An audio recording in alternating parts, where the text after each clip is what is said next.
Então, alunos da Faculdade de Direito da UFAM, primeiro período, noturno, seguindo aqui para mais um bloco das nossas aulas aqui pelo YouTube. Mais um assunto, seguindo aquela nossa lógica, seguindo aquela nossa repartição, de que primeiro a gente ia falar mais sobre assuntos teóricos, para a gente partir para a prática, que são propriamente ditas produções dos textos. Mas a gente, pessoal, tem que percorrer todo esse caminho aqui para entender o que a gente vai estar fazendo quando for escrever uma procuração, um ato, um relatório, um parecer. A gente precisa primeiro sedimentar esse conhecimento. Vamos lá? Características da linguagem jurídica. Mais uma vez, eu vou me comprometer aqui a ser o mais didática possível. Fiz um roteirinho aqui para seguir, para não me perder em absolutamente nada, né? Já que a gente não tem ali o quadro ou essa interação aqui direta com os alunos. Vão anotando, fazendo as suas anotações. Mais uma vez, dúvidas, perguntas, questionamentos, inseguranças, contato via WhatsApp e por e-mail a gente vai retirando essas dúvidas. Características da linguagem jurídica. Quais são? Nós temos 7 características da linguagem jurídica. São elas. Quais são as 7? Correção, estilo, conservadorismo, autoritarismo, precisão terminológica, clareza e ritualização. Essas são as 7 características da linguagem jurídica. Percebam que a gente está cada vez mais afunilando e eu já não estou mais falando de um discurso como um todo, mas cada vez mais a gente está falando do discurso jurídico, de como a gente vai produzir essas peças, esses documentos. Sobre correção, é basicamente correção gramatical. Obviamente que eu preciso ter um texto coerente de acordo com a gramática. Só que nós não vamos falar aqui sobre pontuação, crase, hífen, sintaxe. Não. A gente já está partindo do pressuposto que os senhores têm esse amplo e vasto conhecimento. No entanto, eu vou me comprometer aqui a toda a aula, ou quase todas, trazer algumas dicasinhas para os senhores, para que o texto fique com essa correção, com mais perfeccionismo em relação a isso. São dicas sobre coisas que geralmente a gente erra sem perceber, a gente tem que ter um pouquinho mais de cuidado. Hoje são 3 dicas. Então, por favor, anotem, lembrem-se delas quando estiver escrevendo um texto. Um texto na minha matéria, nas outras matérias e futuramente. São coisas bem práticas e relacionadas ao texto jurídico. A primeira delas é uma dúvida que, é sobre assinar ou assinalar. Geralmente a gente está lendo um texto ou até produzindo mesmo. O juiz assinalou o prazo de 30 dias para o cumprimento da decisão. O juiz assinalou o prazo de 15 dias para resposta.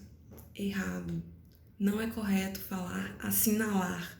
O correto é assinar o prazo. O juiz assinou o prazo de 60 dias. O juiz assinou o prazo de 15 dias. Embora, contudo, no entanto, esteja previsto no Código de Processo Civil, mais precisamente no artigo 829, parágrafo 1º, a expressão assinalar, e são vários os comentários de diversos estudiosos sobre isso que não entendem o motivo de estar escrito assinalar lá, porque o correto é assinar prazo. Anotem aí para não cometerem esse erro. Outra coisa, existem alguns termos, existem algumas palavras que sempre estarão com letra maiúscula, independente do contexto que estiverem inseridas. Por exemplo, tribunal do júri, tribunal pleno, poder executivo, poder legislativo, poder judiciário, lei seca, lei complementar e outras que a gente vai puxando aí por analogia. Mas esses termos, eles estarão sempre com letra maiúscula. Fazenda pública, justiça comum, justiça militar, justiça do trabalho, justiça eleitoral, certo? Tragam sempre esses termos em letra maiúscula. Uma outra coisa, quando a gente vai se referir também ao direito como ciência, como curso, eu prefiro sempre colocar também como letra maiúscula. Estou fazendo curso de direito com letra maiúscula porque a gente consegue diferenciar. Estou fazendo curso de direito para buscar a defesa dos meus direitos. E esse último direito com letra minúscula. Assim a gente consegue deixar com mais clareza. Não deixa nenhuma ambiguidade aí no nosso texto. Joia? Uma outra dica. O que é correto? Falar independente ou independentemente? Tanto faz. O juiz determinou o cumprimento das cláusulas do contrato independente de notificação judicial. Ou o juiz determinou o cumprimento das cláusulas contratuais independentemente de notificação judicial. Tanto faz. Sempre tem esse questionamento e coloco independente, independentemente, não tem problema, as duas formas estão corretas. Um outro que eu percebi já em algumas questões aí que a gente fez é Código de Processo Civil. Ele sofreu diversas alterações Faltou energia. Diversas alterações em 2015. Então, a gente costumava colocar, lá na época, o novo Código de Processo Civil, em 2015, que era para fazer essa diferença com o Código de Processo Civil de 73. Mas, de 2015 para cá, ele já não é tão novo assim. Então, a gente não precisa mais colocar novo Código de Processo Civil. Mas, se preferir, se estiver fazendo uma comparação de normas, uma comparação de institutos com o Código de 73, tendo em vista que muita coisa foi alterada, esse novo, ele vem em letra minúscula. Tá já? Novo Código de Processo Civil, mas em letra minúscula. Tranquilo? A nossa segunda característica da linguagem jurídica é o estilo. O texto jurídico ele tem um estilo próprio. Geralmente a gente já fala, isso aqui foi escrito por advogado. A sentença jurídica, a sentença de um juiz, um acórdão, etc., ele tem já um estilo. E o que tem dentro desse estilo? Ele tem formalismo, ele tem rigor gramatical e emprego de vocabulário técnico.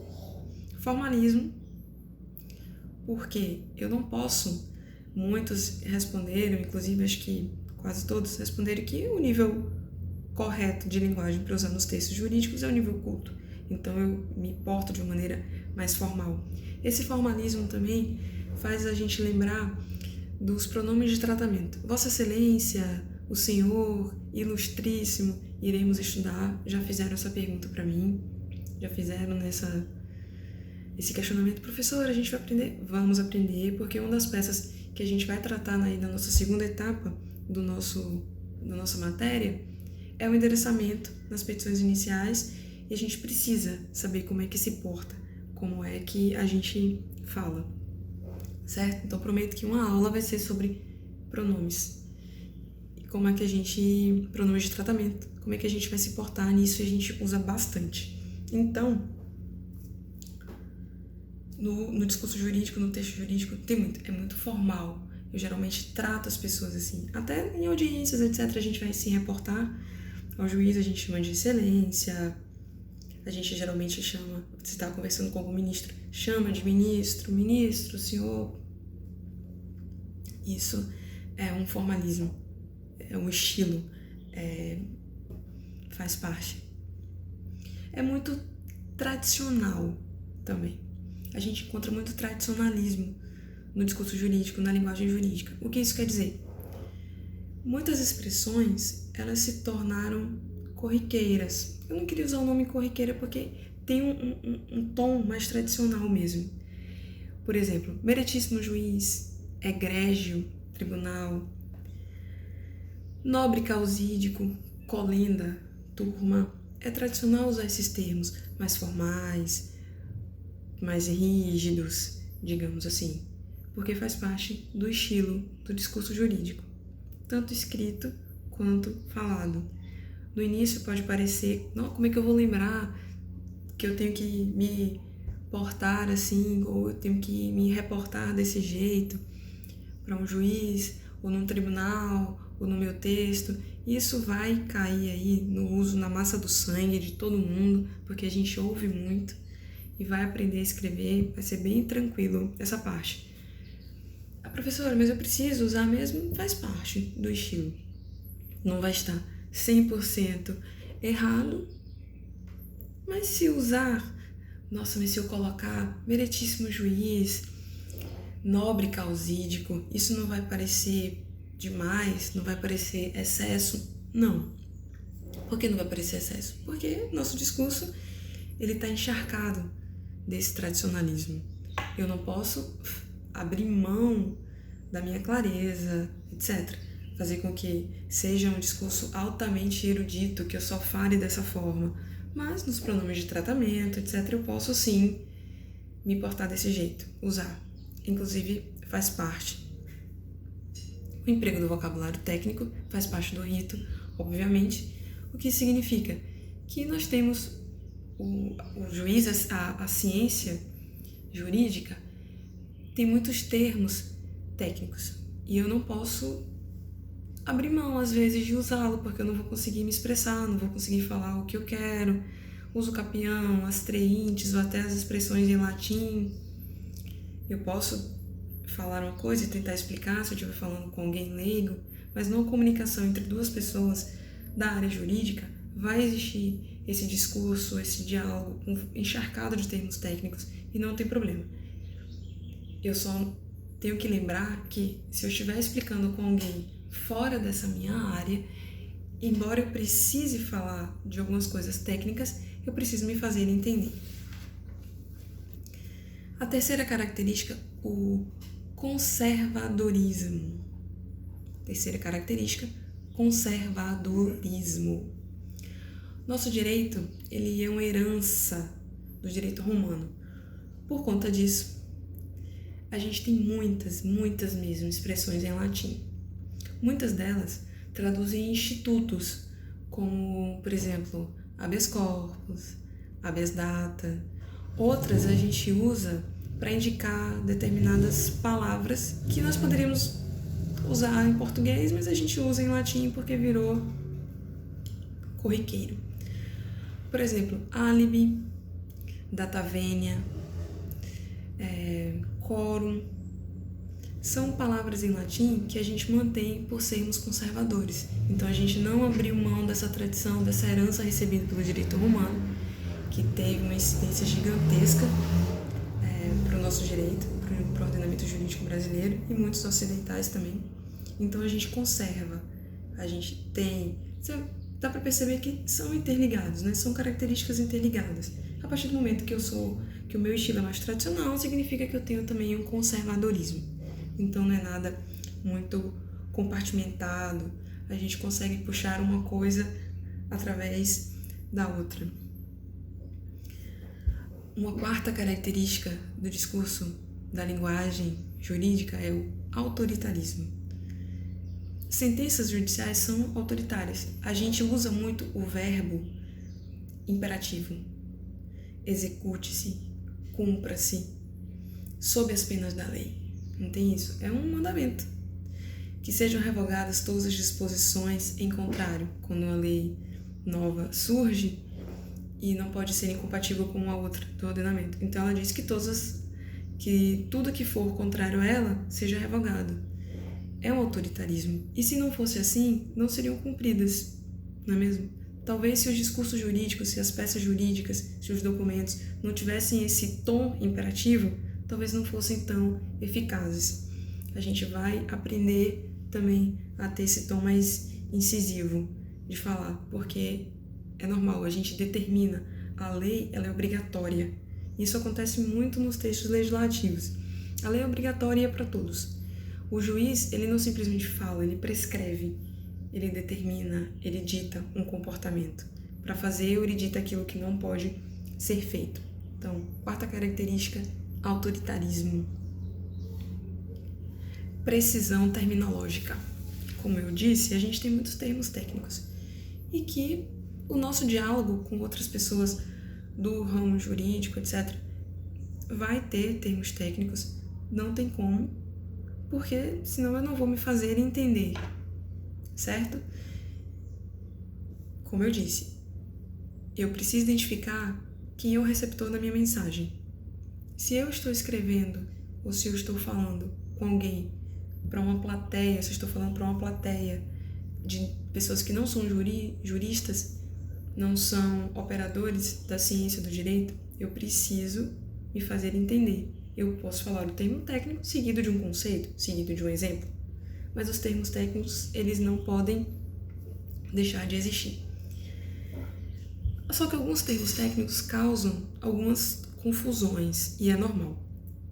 Para uma pessoa de fora, para um leigo, essas confusões elas são até compreensíveis.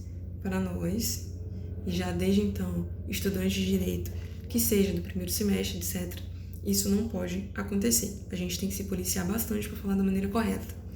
Por isso, teremos agora um exercício. Por favor, anotem aí, porque agora teremos um exercício. Surgirão dúvidas, mas eu vou falar aqui de uma forma bem tranquila e calma. Esse exercício eu estou passando hoje, aula do dia 24 de março, para ser entregue para mim até a próxima terça-feira, que é o dia 31 de março. Podem enviar a partir de então, a partir de hoje, a partir do momento que estiverem assistindo essa aula, porque eu não sei se irão fazer isso hoje, no dia que ela está sendo gravada aqui, hoje no dia 24, mas até a próxima terça eu irei receber a resposta desse exercício que eu vou falar aqui agora. Anota, é bem tranquilinho, mas vai ajudar bastante, é bem interessante, porque a gente vai falar sobre diferença de conceitos e que muitas vezes são confundidos, só que nós não podemos mais confundir. Todos prontos? Começarei então. Qual é o exercício? Eu quero a diferença desses termos. Não precisa ser nada longo, não precisa ser conceitos muito aprofundados, é basicamente a diferença. Eu quero ter a certeza que os senhores, a partir de então, sabem a diferença entre. Então, coloque aí a diferença entre furto e roubo. 2. Diferença entre residência e domicílio. A diferença entre separação e divórcio. Diferença entre calúnia, difamação e injúria. Diferença entre decreto e lei. Diferença entre juiz, desembargador e ministro. Diferença entre sentença e acórdão. Diferença entre denúncia e queixa. E a diferença entre mandato e mandado. Muitas dessas aqui eu peguei dos textos já escritos para os senhores e eu vi que existia uma confusão. Muitas a gente confunde mesmo no dia a dia. A gente não, né? As pessoas confundem, mas nós não vamos mais confundir. Quando a gente ouvir aí no jornal, nos jornais, etc., no noticiário, a gente vê algumas dessas palavras sendo empregadas de maneira errada. A gente percebe ali que foi feita uma confusão, mas a partir de agora nós não faremos mais. E iremos principalmente identificar. Acho que não preciso repetir, porque qualquer coisa é só voltar o vídeo aí, mas podem fazer assim, numerar, então furto, roubo, furto, isso, roubo, isso, 2, certo? De maneira organizada, pode ser no Word, tranquilo, como fizeram aí o primeiro exercício. Estamos então na nossa quinta característica, que é a precisão terminológica. Precisamos usar os termos técnicos, não podemos abrir mão, mas não podemos fazer isso de maneira equivocada, mostrando esse conhecimento que ele é básico. A sexta característica, adivinhe? Clareza, que já falamos várias e várias vezes. Vamos redigir um texto claro, singelo, limpo, que eu me faça entender, que tenha uma elegância textual, com todo o tradicionalismo, com todo o conservadorismo ok, não tem problema. Eu não vou usar a minha linguagem culta, sim, já vimos isso, já vimos que o nível ideal é esse, tanto para o setor de leis quanto para o nosso, mas que ele seja claro. Já vimos isso 1, 2, 3, 10 vezes, vamos falar várias vezes. Principalmente quando a gente começar a redigir os nossos textos, os nossos documentos. A última característica, sétima e última característica da linguagem jurídica é a ritualização. O que isso quer dizer? Os textos, eles já têm um determinado rito. Por exemplo, um contrato, ele é redigido, ele tem a qualificação das partes que fazem parte do contrato, né? Os interessados por aquele documento, contratado e contratante, locador e locatário. E, geralmente ele vem em cláusulas. Isso é um rito. Isso é o que foi instituído. É como se fosse uma rotina, uma tradição. Uma procuração, por exemplo, ela é redigida em um parágrafo só. Iremos aprender a redigir procuração. Então, a linguagem jurídica, ela segue uma ritualística que nós precisamos seguir. Professora, se eu redigir uma procuração em 4, 5 parágrafos, eu não acredito que vá ser desconsiderada, mas vai ficar bem característico que a pessoa não tem um conhecimento da ritualística de documento jurídico, que não se preocupou em saber como aquilo é feito. A mesma coisa da qualificação das partes, a mesma coisa de uma ata. Eu lembro que no nosso primeiro dia de aula, ainda em sala de aula, eu falei que às vezes a gente vai para o estágio, a gente começa a trabalhar, etc., e nos colocam numa sala de audiência para a gente fazer uma ata, ou a gente seguir uma oitiva. Como é que faz? Como é que eu faço essa qualificação de pessoas? Como é que eu sigo